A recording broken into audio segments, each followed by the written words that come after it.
कहते हैं अपनी मैया सुमित्रा से आज्ञा मांग करके आओ।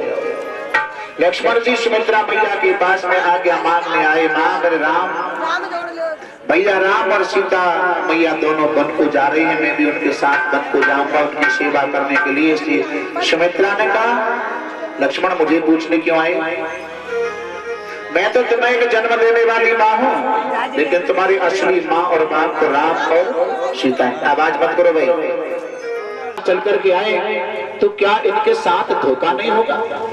सोने का अर्थ ये नहीं कि नेत्र बंद होने का नाम सोना हो। सोना और जगना, संत अपनी भाषा में बता रहे जगना क्या है।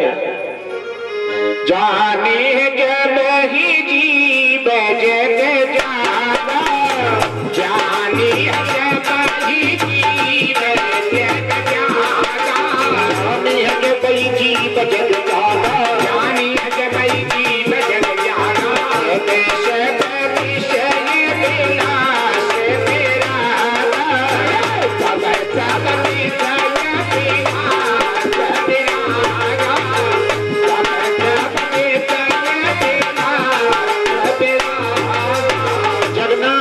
माना गया है जिसने जीते जी संसार की आसक्ति से, संसार के विषयों से अपने मन को हटा लिया, उसका जगना माना गया है। और मोह निशा जग सोबन हारा, और देखे स्वप्न अनेक प्रकार, जागते हुए भी हम सो रहे हैं। संसार एक स्वप्नबद्ध है, और सपने में जो देखते हैं वो जागने पर झूठा दिखाई देता है, लेकिन जागृत को, स्वप्न को, इन दोनों को देखने वाला एक महापुरुष ने बताया। बोले जनक जी ने एक बार एक सपना देखा, और सपने में क्या देखा कि जनक राजा थे लेकिन वो बन गए भिखारी बन गए। सपना देखा, सुबह अपने विद्वानों के सामने प्रश्न कर दिया। बोले ये सत्य है या वो सत्य है? मैं राजा हूं, सपने में भिखारी था, अब दोनों में से सत्य कौन सा है? बड़े बड़े विद्वान लोग आए, इसका उत्तर सटीक नहीं दे पाए, लेकिन एक संत जी आए, वो उनके प्रश्न को सुनकर के भाव समझ गए। इस राजा ने सपना देखा, सपने में ये भिखारी हो गया, अब ये प्रश्न करता है ये सत्य है या वो सत्य है? तो संत जी ने कहा राजन, ना तो ये सत्य है ना वो सत्य है, इन दोनों को देखने वाला दृष्टा सत्य है। दृष्टा कौन है? आत्मा। और दृष्टा कहते हैं जो सबको देखे लेकिन वो किसी की नजर नहीं आए। न ज्ञात सह अभिज्ञाता, सबको देखे खुद नजर नहीं आए। अब हम तुम में दृष्टा दृश्य कौन है? जो देखने में आता है वो दृष्टि है, और जो देखता है वो दृष्टा है। तो हम तुम आपस में दोनों ही दृष्टा है और दोनों ही दृश्य हैं। इसी प्रकार दृष्टा और दृश्य में कोई भेद नहीं होता है, क्योंकि कल्पित वस्तु कभी अधिष्ठान से भिन्न नहीं होती है। इस प्रकार सोते हुए छोड़कर राम जी आगे आगे चलकर गंगा पार करने के लिए केवट से नाव मांग रहे हैं। मांगी नावन के बटियाना, मांगी नावन के बटियाना, मांगी नावन के बटियाना, मांगी नावन के बटियाना।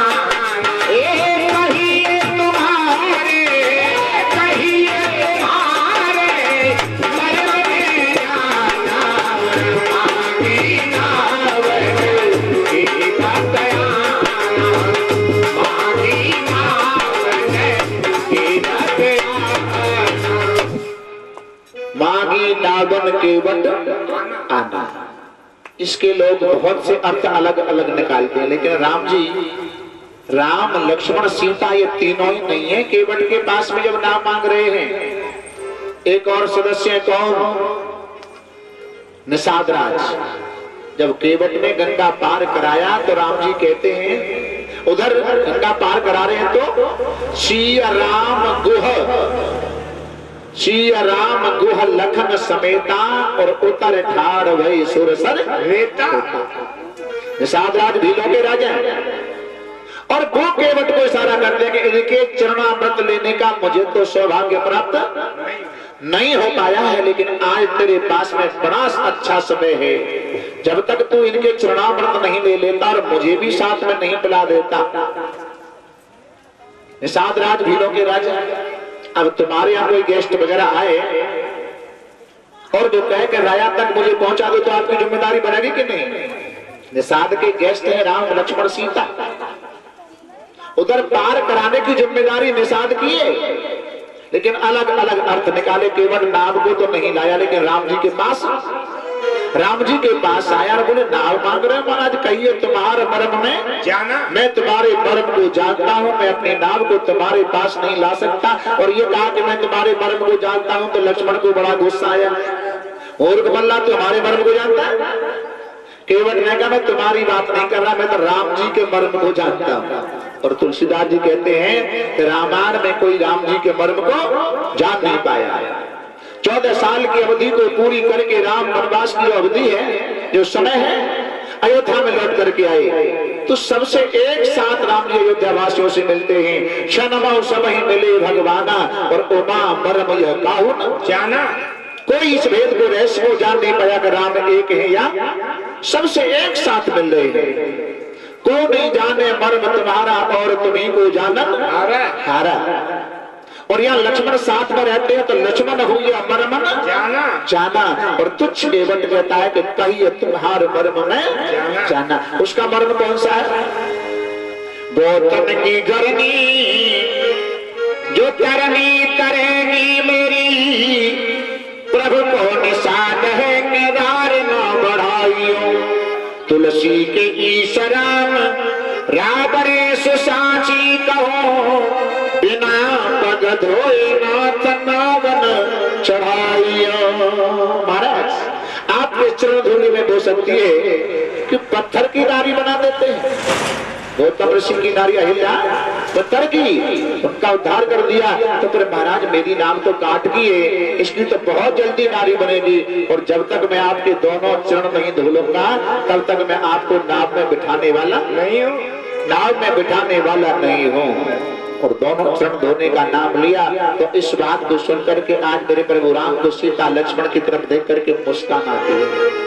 सुन के बत के मेन प्रेम लपेटे अटपटे, ऐसी करुणाए चित जान की लगन तन। मुस्कान क्यों आई? एक पुराण की कथा उनको याद आ गई। क्षीर सागर में से सैया पर नारायण भगवान शयन कर रहे, लक्ष्मी जी उनके चरण दबा रही है, और उसी क्षीर सागर में कछुआ रहता है।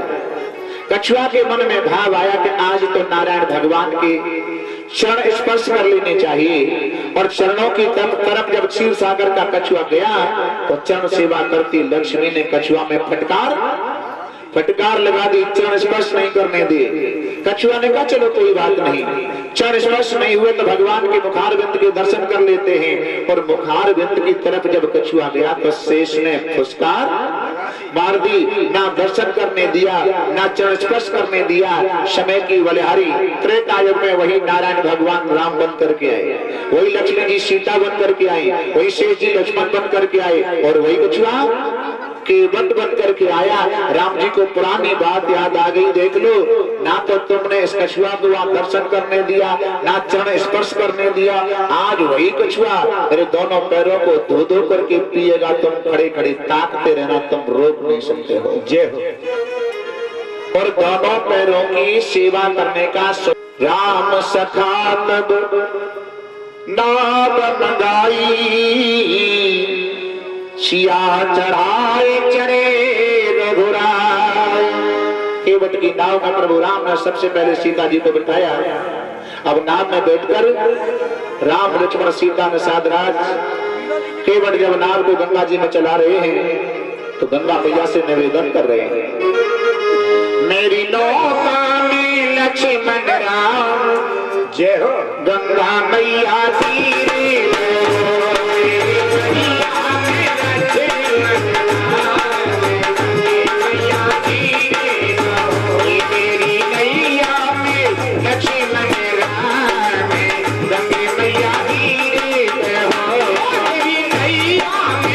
Yeah.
से पार कराने वाले केवट हो, चाहे कोई छोटा केवट है चाहे कोई बड़ा केवट है, लेकिन है दोनों केवट ही।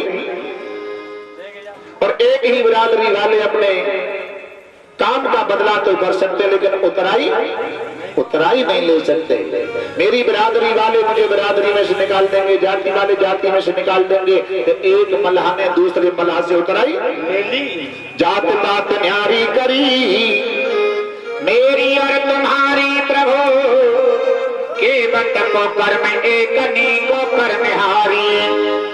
नाई से न नाई ले धोबी से न धोबी ले, देखे उतराई मेरी जात ना बिगाड़ियो। आए प्रभु मेरे द्वार मैंने तो उतार दीने, आऊं जो तुम्हारे द्वार तो मुँह उतारियो। महाराज आज मैंने आप मेरे दरवाजे पर आए तो आपको पार किया है, और जब मैं तुम्हारे यहाँ पर आऊं तो मुझे पार कर देना, मुझे पार कर देना। केवट ने ये तो अपना व्यवहार बनाया, परमार्थ बनाया, तो मुझे पार कर देना। और व्यवहार में क्या कह रहे, बोले अब नहीं लूंगा उतराई तो भैया कब लेगा। फिर की बार मोह जो देवा सोई प्रसाद में सिर धरेवा।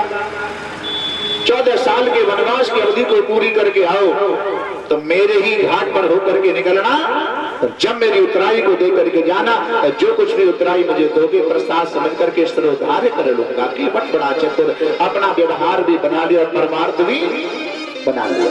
गंगा पार करने के बाद में संत महात्माओं को दर्शन देते देते मेरे प्रभु राम वाल्मीकि मुनि के आश्रम पर आते हैं। वाल्मीकि जी से कहा महाराज मुझे 14 वर्ष का वनवास हुआ है, कोई ऐसा स्थान बता दो जहां पर 14 वर्ष अच्छी प्रकार से निकल जाए। वाल्मीकि मुनि कहते हैं प्रभु आप तो सर्वांतर्यामी हो, लेकिन मनुष्यों की तरह पूछ रहे तो मैं आपको बताई देता हूं कि आप कहां रहते हैं। कहीं सत्य प्रिय बचन बिचारी, जागत सोबत शरणी तुम्हारी। तुम चार दूसर गत नाही, मेरे राम बसो तिनके मन माही। जो भक्त अनन्य भाव से आपकी भक्ति करते हैं, आप ऐसे भक्तों के हृदय में विराजमान हो जाओ। राम जी कहाँ रहते हैं? हृदय में। एक भाव आता है कि तुलसीदास जी महाराज निशाचरों के लिए तो वहां शब्द लिखते हैं और राम जी के लिए यहां शब्द लिखते हैं। वहां निशाचर रहे सशंका, वहां अर्धनिश रावण जागा, वहां दूत एक मरम जनावा। ये निशाचरों के लिए लिख रहे हैं और राम जी के लिए यहां प्रात जागे रघुराई, यहां भानुकुल कमल दिवाकर। निशाचरों के लिए वहां और राम जी के लिए यहां। तुलसीदास जी से पूछा ऐसा क्यों लिखा? बोले निशाचर तो वहां दूर, निशाचर तो वहीं रहे तो ही अच्छा है, और राम जी यहां, यहां माने हृदय, हृदय के अंदर रहे तो ही अच्छा है। जय हो। एक कोई महात्मा जी आश्रम पर रहते हैं लेकिन वस्त्रों का साधन नहीं। हमारे मां साहब जैसे कोई धर्मशील प्रवृत्ति वाले व्यक्ति एक कंबल ला करके महाराज जी के ऊपर डाल गए। महाराज जी के ऊपर डाल दिया तो महाराज जी ने आशीर्वाद दिया कि ऐसे लोग इस गांव में नहीं रहे। और पीछे से कोई हम जैसा आया तो कंबल को उठाकर अपने कंधे पर डाल देंगे। महाराज जी के कंबल को अपने कंधे पर डाल करके चल पड़ा तो महाराज जी ने उससे कहा कि ऐसे लोग इस गांव से बाहर नहीं जाए। अब दोनों का आशीर्वाद जब महाराज जी का सुना तो एक भक्त ने विरोध खड़ा कर दिया, महाराज जिन्होंने कंबल उड़ाया आपकी परेशानी दूर की, उनको तो तुम ये कह रहे हो कि ऐसे लोग अपने गांव में, इस गांव में नहीं रहे, और जिसने कंबल उठा लिया उसको गांव में रहने के लिए आप कह रहे हो। बोले यही तो, ऐसे धर्म का प्रचार करने वाले लोग गांव में नहीं रहे। सतपुरुष महान पुरुष जो होते हैं वो विचरण करते हुए अच्छे लगते हैं, और ऐसा वायुमंडल दूषित करने वाले इस गांव से बाहर नहीं जाएं, इसी गांव में बने रहे। बोलो जय श्री राधे, जय श्री राधे। वाल्मीकि मुनि के अनन्य भाव से भक्ति करने वाले भक्त के हृदय में आप विराजमान हो जाओ।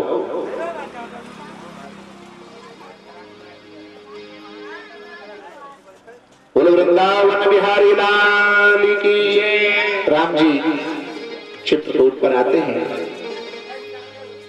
यह सुध पाई प्रयाग निवासी, यह सुध पाए प्रयाग निवासी, यह सुध पाए प्रयाग निवासी, यह सुध पाए प्रयाग निवासी।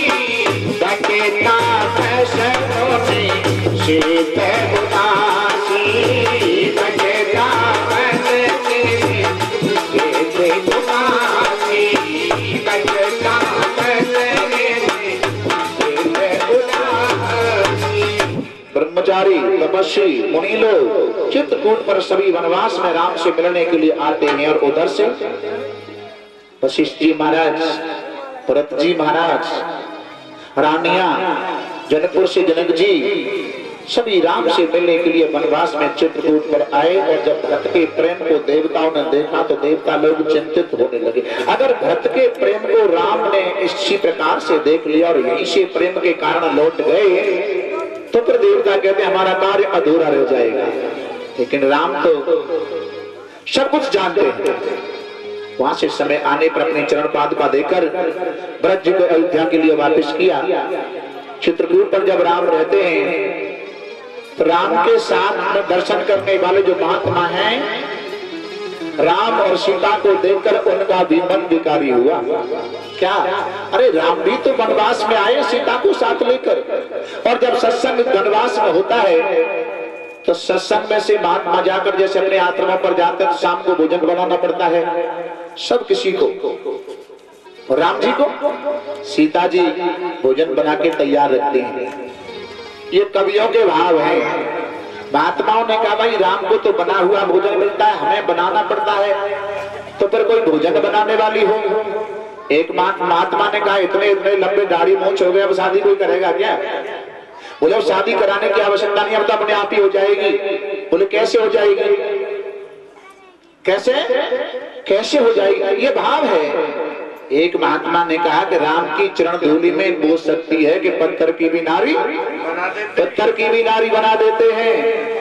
तो एक काम करो, अपनी अपनी कुटियाओं के दरवाजे के सामने चीखने 6-6 फीट के लंबे पत्थर ला के रख लो और राम जी को निमंत्रण दो, और उन सिद्धियों के ऊपर होकर के राम जब कुटिया के में आएंगे चढ़कर 6-6 फीट लंबी नारी बन जाएंगे और एक एक सभी बांट लेना। राम समझ गए मुझे देखकर मेरे भक्तों का मन विकृत होने जा रहा है। तो राम जी ने लीला क्या की, वनवास में से रावण के द्वारा सीता मैया का हरण करवाया। तो महात्मा जब लिवाने के लिए आए तो पहले तो सीता उनके साथ में, अब राम लक्ष्मण दोनों रो रहे हैं। बोले क्या हो गया? बोले सीता जी का हरण हो गया। एक महात्मा ने कहा बोले सीता के लिए राम रो रहे हैं तो फिर तुम भी ऐसा करो, पत्थरों को उठा करके फेंक दो, नहीं तो तुम्हें भी अपनी घरवाले के लिए रोना पड़ेगा। ये भाव है। चित्रकूट पर इंद्रपुत्र जयंत भाव आता है। राम जी के मन में भाव आया कि यहाँ तक की भूमिका तो मेरी रही है, अब वनवास में आगे की भूमिका सीता जी की रहेगी, तो क्यों न सीता का श्रृंगार मैं अपने हाथों से करूं। सीता के श्रृंगार के लिए व्यावहारिक कथा में कुछ और गूढ़ रहस्य छुपा हुआ निकलता है। सीता के श्रृंगार के लिए लक्ष्मण को पुष्प लेने के लिए भेजा, तो पुष्प लेकर के आओ। लक्ष्मण पुष्प लेने गए। इसी बीच में राम और सीता में थोड़ा विनोद होने लगा। विनोद माने अच्छी बातें, और अच्छी बातों का मतलब सीता जी कहती है प्राणनाथ मैंने अपने मन की बात आज तक आपको नहीं सुनाई। बोले क्या बात है? कि तुम्हारे चरणों की मान्यता मेरे चरणों की मान्यता से कम है, अर्थात मेरे चरण सुंदर हैं। राम जी बोले नहीं मेरे चरण सुंदर हैं। अब दोनों में जब विवाद होने लगा तो बोले इसका फैसला कौन करे? दो व्यक्ति का अगर मुकदमा चलता है तो ज्यादा एक आध घंटा, और पत्नी के बीच में अगर मैं पंच बने हो ना तो इनको तो एक ना शाम को हजार और मोते बुराई बन जाएगी। तो लक्ष्मण की कथा ये सिखाती है कि पत्नी के बीच में किसी को नहीं बोलना नहीं चाहिए। बोले नहीं जो तुम फैसला करोगे वही मान्य होगा। अब लक्ष्मण जी ने विचार किया कि मैं ये कह दूं कि भैया राम के चरण सुंदर हैं और मान्यता ज्यादा है, तो इस बात पर सीता जी नाराज हो जाएंगे, तो हम पर भैया राम का तो रोटी बना लो ना यहाँ पे। यानी बाल भोग भोजन प्रसाद तो सीता जी बनाती हैं, और बहन बेटी अगर गुस्सा हो जाते हैं तो एक ही बार में बात है कि कमरा बंद करो और रोटी करनी ना खानी। तो जो बाल भोग सीता जी बनाती हैं, सीता जी नाराज हो जाएंगे। तो लक्ष्मण ने कहा भैया, बोले हाँ मुझे ऐसा लगता है, अब दोनों देख रहे हैं कि किसकी सी कहें, मुझे ऐसा लगता है कि आपके चरणों से सीता जी के चरण ज्यादा सुंदर हैं। इतना कहा तुरंत सीता जी बोली ले आता है ना मेरे चरण सुंदर। मान रही ना प्यारे भैया ने तुम्हारी सी कही तो ना मेरी सी कही है ना। राम जी ने गर्दन को नीचे झुका लिया। भाई लक्ष्मण तुमने बादर ठाट दिया, सीता अगार कोई बोलने ना देगी। राम उदास हो। लक्ष्मण तो बड़े एक्टिव हैं। कहने लगे सीता मैया ज्यादा काय को गुस्सा हो रही हो? बोले क्यों? तुम्हारे चरणों की सुंदरता और मान्यता है ना, वो भैया राम के चरणों की वजह से ने तुम्हें कौन पूछे? राम जी ने लंबी श्वास ली। भाई लक्ष्मण ने कही तो सही पर घुमाए फिराए कहीं। इसका तात्पर्य ये है बिना पति के नारी का जीवन अधूरा है। अब राम ज्यादा प्रसन्न हुए, मेरे चरण सुंदर है। लक्ष्मण ने कहा तुम भी ज्यादा प्रसन्न मत हो। बोले क्यों? कि तुम्हारे चरणों की जो मान्यता और सुंदरता है ना, वो भैया जी आपके आचरण की वजह से। यानी तुम्हें भी कौन? रामचरितमानस राम जी ने आचरण करके दिखाया, तुम्हें भी कौन पूछे? चरित्रहीनम पुनंत वेदा, चरित्रहीन व्यक्ति को वेद भी पवित्र नहीं कर सकते हैं। इस प्रकार मेरे प्रभु राम चित्रकूट का त्याग करके पंचवटी पर आते हैं, और वनवास में रहते रहते राम जी को 13 वर्ष निकल गया। अच्छा एक बात और है, राम जी का 13.5 का 14.5 वर्ष का वनवास क्यों नहीं हुआ? 14 का ही क्यों हुआ? इसके लिए अलग अलग भाव लोग बताते हैं। कहते हैं कि राम के राय तिलक की खुशी में दशरथ जी महाराज 14 दिन कैकेयी के महल में गए नहीं, तो 14 दिन का बदला राम के 14 वर्ष के वनवास से कैकेयी ने लिया, दशरथ जी महाराज से। दूसरे एक संत कहते हैं 14 वर्ष का वनवास क्यों हुआ? बोले रावण के जीवन के 14 वर्ष ही शेष रह गए हैं, इसलिए 14 वर्ष का वनवास हुआ। 13 वर्ष निकल गए वनवास में रहते रहते, मात्र कारण एक ही है, रावण से युद्ध होना। लेकिन अभी राम जी को रावण से लड़ने के लिए कोई कारण नहीं मिला, बहाना नहीं मिला। अंतिम 14वां वर्ष चल रहा था, तो 14वें वर्ष में पंचवटी पर शूर्पणखा का बहाना बन करके आ गई और तुम सब पुरुष मोसम नारी। इसका सीधा सा अर्थ यह है कि शूर्पणखा ये कहती है कि तुम्हारे समान कोई सुंदर पुरुष नहीं और मेरे समान कोई सुंदर नारी नहीं। तो शादी का संयोग शूर्पणखा का नहीं है। अध्यात्म रामायण में टिप्पणी आती है, शूर्पणखा के पति का नाम था विद्युत, जो वो किसी राजा के ऊपर विजय प्राप्त करके आया और रावण के सामने आकर अपनी बड़ाई मारना शुरू कर दिया, मैंने उस राजा को जीत लिया। रावण ने कहा इतने बड़े योद्धा हो गए, इतने बड़े बलवान, लाओ दो हाथ धमर्दम कर लेते हैं। रावण में शूर्पणखा के पति में युद्ध हुआ। रावण बलवान था, शूर्पणखा के पति को मार दिया। उसी समय शूर्पणखा ने संकल्प किया कि रावण में भी तेरे वंश का नाश करा के छोड़ूंगी। और वनवास में संत महात्माओं को दर्शन देते देते राम शरभंग मुनि के आश्रम पर आते हैं और आश्रम के आसपास इधर उधर हड्डियों के पहाड़ जैसे बड़े बड़े ढेरों को देखा। राम जी ने पूछ लिया, महाराज ये किन की हड्डियों के ढेर हैं? दुखी होकर के महात्माओं ने आंखों में आंसू भर के कहा, राम यज्ञ करते महात्माओं को निशाचरों ने मार मार के उनकी हड्डियों के ढेर लगा दिए हैं। उसी समय मेरे प्रभु राम आवेश में आए, प्रतिज्ञा की, निशाचर ही ने करो महे वो क्या उठाए प्रणती राम,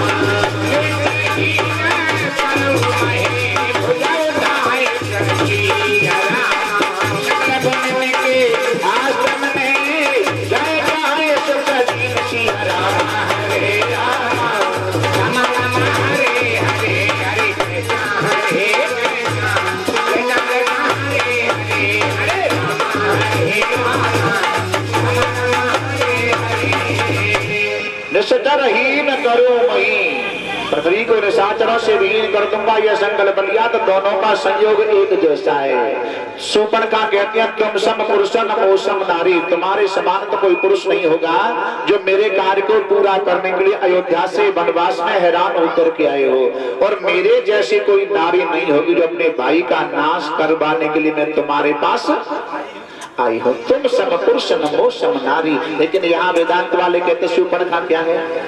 आसक्ति। राम है ज्ञान, लक्ष्मण है वैराग्य और सीता है भक्ति। जहाँ भक्ति ज्ञान वैराग्य रहते हो वहां पर आसक्ति शूर्पणखा अपना काम नहीं बना सकती है।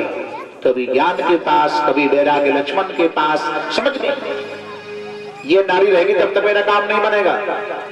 तो शूर्पणखा आसक्ति सीता भक्ति के ऊपर झपटी, राम ज्ञान ने लक्ष्मण वैराग्य को इशारा दिया, इसके नाक कान काट लिए जाए।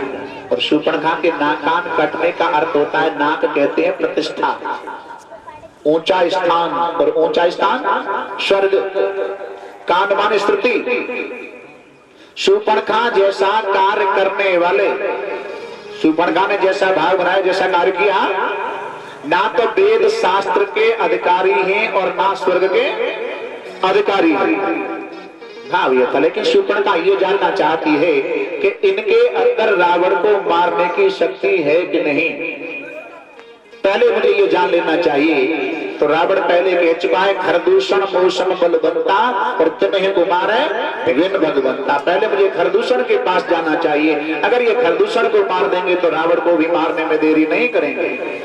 शूर्पणखा वनवास में खरदूषण के पास आई और कहा, अरे भैया तुम्हारे रहते हुए दो वनवासी की स्त्री के साथ इस जंगल में आए हैं, उन्होंने मेरी ये दशा की है। खरदूषण ने कहा तुम बता सकती हो वनवासी कहाँ रहते हैं?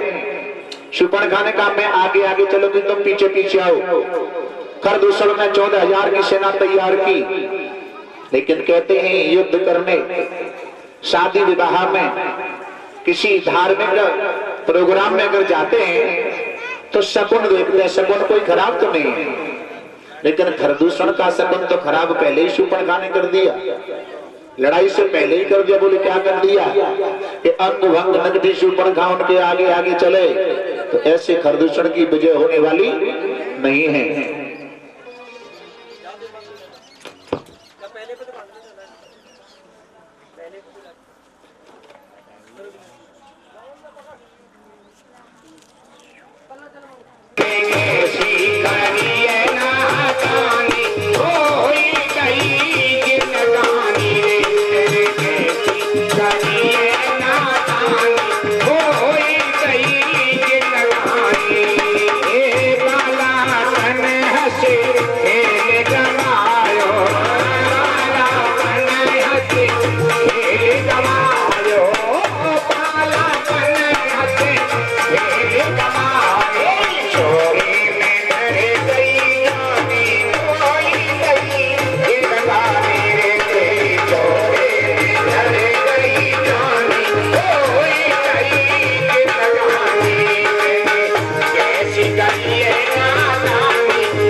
की सेनापति का कुंड है। और हमारे गर्गाचार्य जी कहते हैं कि शूर्पणखा एक पैर पर खड़े होकर 10,000 वर्ष तक तपस्या करती हैं, तो द्वापर युग में ये शूर्पणखा कुब्जा बन करके आएगी। बोलो जय श्री राधे, जय श्री राधे। रावण मारीच के पास गया और कहा, हो कपट मृग तुम छलकारी, जेहि विद हरि आनो नृपनारी। मायावी मारीच राक्षस से सोने का रण बनकर के आपको पंचवटी पर जाना है, और पंचवटी पर जाना है राम के पास। ये कहा तो मारी समझ लिया अब मेरे प्राण बचने वाले नहीं है। राम शब्द रावण पूरा नहीं कह पाया, तब तक मारीच समझ गया राम नाम लेकर दो धैर्य